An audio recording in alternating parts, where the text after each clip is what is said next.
নমস্কার, আজকেও চলে এসেছি আজকের ইতিহাস নিয়ে কী রয়েছে দেখে নেব। জাতীয় শিশুকন্যা দিবস।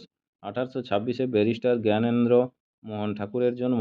1848-এ জেমস মার্শাল ক্যালিফোর্নিয়ার একটি কাঠ চেরাই করলে প্রথম সোনা আবিষ্কার করেন।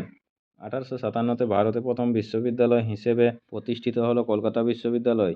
1927-এ তৎকালীন তরুণ পরিচালক আলফ্রেড হিচকের প্রথম ছবি দ্য প্লেজার গার্ডেন মুক্তি পায়। 1942-এ প্রাক্তন পর্তুগিজ ফুটবলার ইউসেবিওর জন্ম। 1945-এ পরিচালক সুভাষ ঘাইয়ের জন্ম। 1950-এ ডক্টর রাজেন্দ্র প্রসাদ ভারতের প্রথম রাষ্ট্রপতি নির্বাচিত হন।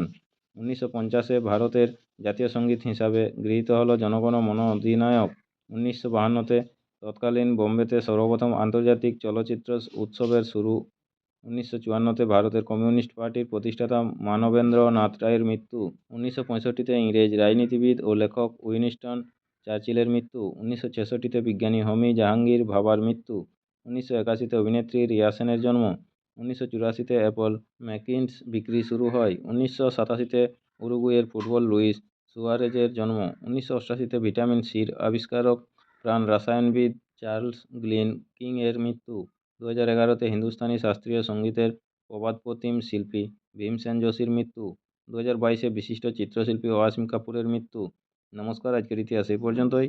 পরের ইতিহাসটি পেতে চ্যানেলটিতে সাবস্ক্রাইব করে পাশে থাকা বেল আইকনটি অল করে রাখুন। সবাই ভালো থাকুন, সুস্থ থাকুন। দেখা হচ্ছে পরের আপডেট ইতিহাসে। নমস্কার।